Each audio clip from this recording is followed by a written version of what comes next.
Hello and welcome to the Coaching State. This is episode 12 in our series, The Subtle Art of Coaching. And today we're going to be exploring the journey to mastery.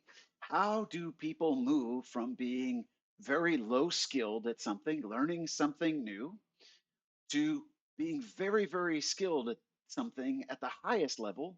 And how do people move through that process? What are the pitfalls of that process? Now, if you've ever found an old video of yourself from years ago, something when you were learning how to do something and somebody videotaped you very early on as you were beginning, and you later on you stumble across that same video and you watch it, and now at your current skill level, you look at it and you're a little bit oh my gosh, I can't believe I did that in public. I can't believe I went out there and did that. Now, years ago, I learned to dance. I spent quite a few years as a professional dancer. My favorite styles of dancing are swing dancing, and from the 1920s through the 40s. And I've got a couple of old videos from when I very first started to dance. And I find it really interesting to look back at it now, knowing what I know now, because when I look back at those videos, I cringe. I'm like, oh my gosh. Ah, and what's crazy to me is when I think back to when I was there, I thought I had it. I thought I knew what I was doing. I thought I was really skilled.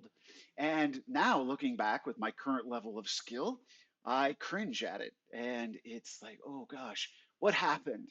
Now, often, many of us, as we're going through life, be it coaches or be it some other skill, and maybe even coaching our clients, will see this pattern. People often in the very early stages of learning something, they have an elevated sense of their own skill set. Now, what's actually happening here? There's actually a scientific term for it. This term is called the Kruger-Dunning effect.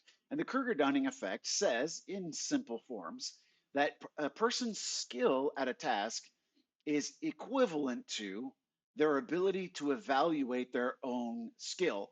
Now, I used to call this the so you think you can dance effect or the American Idol effect. And if you were around and watched those two shows, way back when in the first couple of seasons, when anyone could try out, it's changed now, but when anyone could try out, if you showed up and you walked in and you filled out the form, you could try out. And I remember there being both dancers on So You Think You Can Dance and singers on American Idol that were completely flabbergasted and upset. I mean, they got angry when the judges said, "You're not good enough." And even as somebody just watching from the outside, I'm not a singer myself. I've taken some voice lessons. I sang in a choir, but I'm not a skilled singer, and I'm certainly not a skilled professional trainer of someone's ear to learn how to hear and different notes and all of those things. But some of them, they walk on, and it's like obvious from moment one they don't have a very high skill set. Well, the Kruger-Dunning effect explains that. It says that their ability to sing is comparable to their ability to evaluate themselves. Now, I once had a voice teacher actually tell me that often what's actually happening underneath the surface is that that person singing is actually listening to the song in their head, not listening to their own voice come out of their mouth. So they're more focused on what's in their head. And I think that's a very common way of doing it. We think we're doing it like someone else, and our ability to distinguish between those two things is a challenge. Now, everybody knows we move through that level. We've got a very low competence, but because of that low competence, we actually elevate our confidence. We think we're doing it well. Now, that stage can go on for a couple of years for some people, depending on how they're learning, what quality of instruction they're getting. Now, there's a second stage that comes in this flow to mastery. And a few years ago, I saw this pop up. I guess it's probably been 10, 12 years ago now. And somebody put a name to something that I had observed over and over and over. And this is called imposter syndrome. Imposter syndrome is where somebody has a decent skill set and yet they're very self-conscious. And in the work world, they describe imposter syndrome as being this person's doing their job, they're doing it well, and yet they think they're not doing it well. They can self-evaluate at a level where they see all the gaps, they see all the problems. And so the imposter syndrome is I'm an imposter. I'm not good enough. I shouldn't have this job. I shouldn't have this position. People shouldn't let me do it and get paid. And at any moment, I'm going to get found out and I'm going to get fired. I'm going to get reprimanded. I'm going to lose my job. I'm going to lose everything. And there's this downward spiral that goes with that skill set or at that level because where the skill of evaluation comes up high enough to start to see, okay, maybe I'm not as good as I used to think I was at that. When I was first learning to dance, this was a moment in when I started teaching. I went from teaching swing dancing, traditional styles of swing dancing as they were danced originally in the 1920s to the 1940s, and I moved into ballroom dancing and I began to learn ballroom dances, which I had done some other dancing besides swing dancing, but a vast majority of it was what we would call street style. It's free form and didn't have all the rules that ballroom did. And what I very quickly realized when I switched to the ballroom world was every time I learned something, if I learned an underarm turn out of a box step in rumba, suddenly realized that there's an underarm turn out of a box step in every dance. And so for everything that I learned, there were 10 new things that I needed to learn. And I very easily could have fallen into imposter syndrome because, like, oh my gosh, all these people are going to realize I really don't know that much. And here I am, I'm their teacher. Now, luckily for me in that case, I had a depth of dancing knowledge from my swing dancing that I was able to apply over and to cover that. And everybody knew, oh, Tony's the swing dancer. So I wasn't being evaluated quite the same way. But I still had some anxiety. I still had some doubt. And I saw a lot of teachers who were newer teachers who had the same thing. How can I get paid to do this if I don't have the highest skill level? And if that were true, then very few people would be teachers because most people who have mastery and have that high level of skill and the high level of ability to evaluate that skill, there's very few of those. And you've got to have people move through that phase of imposter syndrome and initially the Kruger Dunning effect to get to mastery, to move forward. Okay, so Kruger Dunning, again, is very low skill, but very inflated confidence because of the inability to evaluate. Imposter syndrome is an increase in competence, but a decrease in, sorry, increase in competence and a decrease in confidence. The confidence goes down as a tertiary effect as the ability to self-evaluate increases. Mastery is where the balance comes in. The competence has risen to a very high level, and the confidence comes in behind it. And the balance between those two is a judicious, a very measured um, take on self evaluation. Understanding I have a very high level of skill, and at the same time, I have so much to learn. And then kind of bringing those together into this place of humbleness of, yes, I'm good at this. Yes, I've got a lot to learn. And I do the best I can. And I'm always on that learning and growing process. And that's where we would like to invite you as coaches to move forward.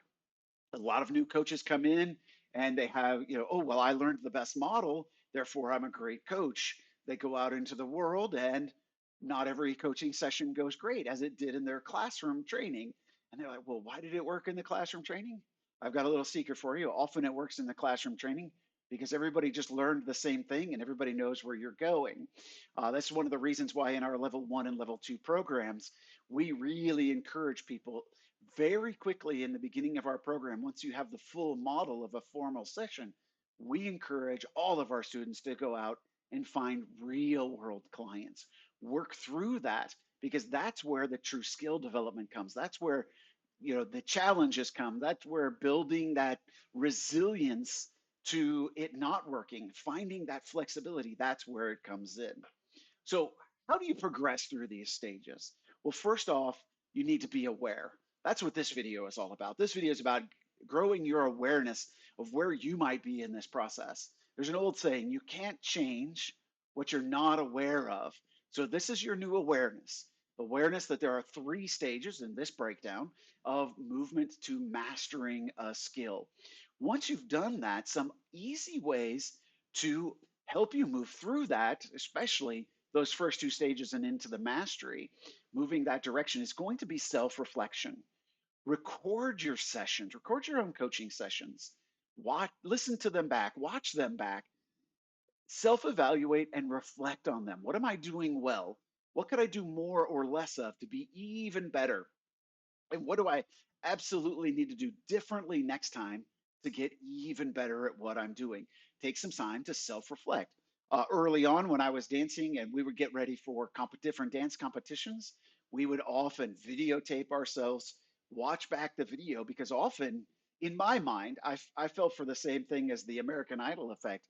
I thought I was doing one thing. In my mind, I knew what the choreography should look like, what I wanted it to look like. Yet at the same time, when I would watch it on video, that's not what it looked like at all. I remember very distinctly having many conversations with students, new dance students. They'd be doing certain movements in a dance where they were only holding on to their partner with their left hand, and almost inevitably, the right hand would go down and behind their back, and it would just tuck into the small of their back and be hidden. And so they'd be dancing with their hand behind their back, their right hand behind their back. And I couldn't figure out for a long time why people did that. Well, what it was, they didn't know what to do with it. They couldn't do the steps that they were supposed to be doing, stay on the beat, lead their lead their partner where they needed them to be, and navigate the dance floor and figure out what to do with their right hand. So by self-reflection, watching yourself on video coaching or listening to the audio back, analyzing a transcription can be a powerful tool as well. Figure out what you're doing with your right hand and make sure that it fits. It became kind of a running joke of what are they doing with their hand, because so often people just, it was limp, it was tucked behind the back. They weren't dancing with it. It was just like it was an extra appendage flapping around. And in coaching, there's a lot of things that we do, such as filler language, positive affirmations, slightly veiled advice, leading questions. We do them and they're kind of that right arm effect. I don't know what else to do, so I just do this to make it seem like I'm doing something powerful. Now, the next step after self-reflection is often mentoring. So getting someone who is more skilled than you, or even at the same skill of you, to do the same self-reflection, to listen to you, coach, and give you feedback on it, to mentor you from that place of mastery, because they're going to see things, hear things, notice things that you wouldn't notice because you haven't had the training, you haven't had the experience. Another level often discussed here, mentoring and supervision. Supervision, often as defined by the International Coach Federation, is more um, looking at the coach's business and the coach themselves rather than the coaching skills. But there's definitely a crossover between mentoring and supervision. And I've done plenty of supervision that has broken open how coaches coach and helped them to grow and develop into masterful coaches. I think one of the most common overlooked opportunities to really move through a skill, especially when we're talking about coaching, is to receive coaching. Great coaches have a coach. I hire coaches. I use a different coach. I try to get at least one new coach every single year, and I rotate who those coaches are. And I don't hire coaches who are trained in the same methodology I am. I want to hear other methods. I want to hear other veins. I want to hear other coaching schools.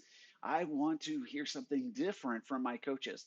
And I pick up so many great tips, tricks, skills, ways to go about my coaching through that process. So, receiving coaching is another great way.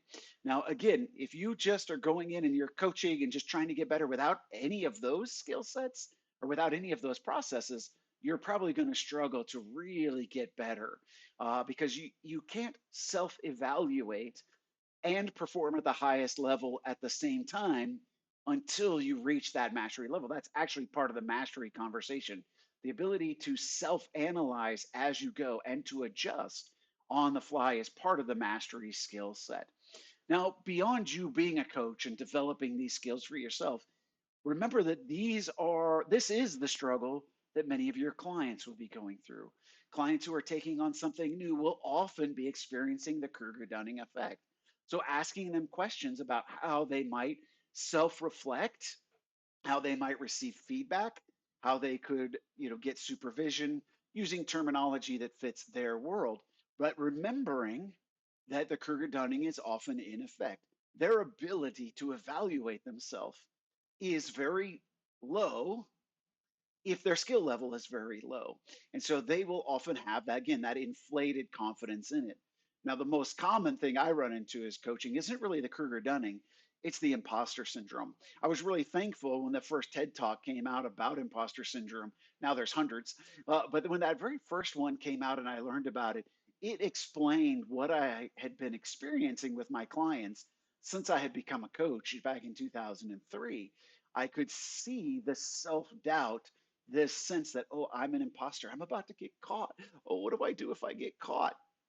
And that's the most common place that I have found my clients struggling is with imposter syndrome, especially when they get promoted. And if you've taken any training from me, you'll know this next statement. And that statement is the most common low hanging fruit for growth in coaching is at the capabilities level. It's at the skill set level. It's at the strategy level. It's about abilities. Often people are promoted out of their skill set into a different skill set. I used to work in the automotive industry many, many years ago. And what I saw all around me were these people who were really good salespeople. And so they got promoted to being sales managers.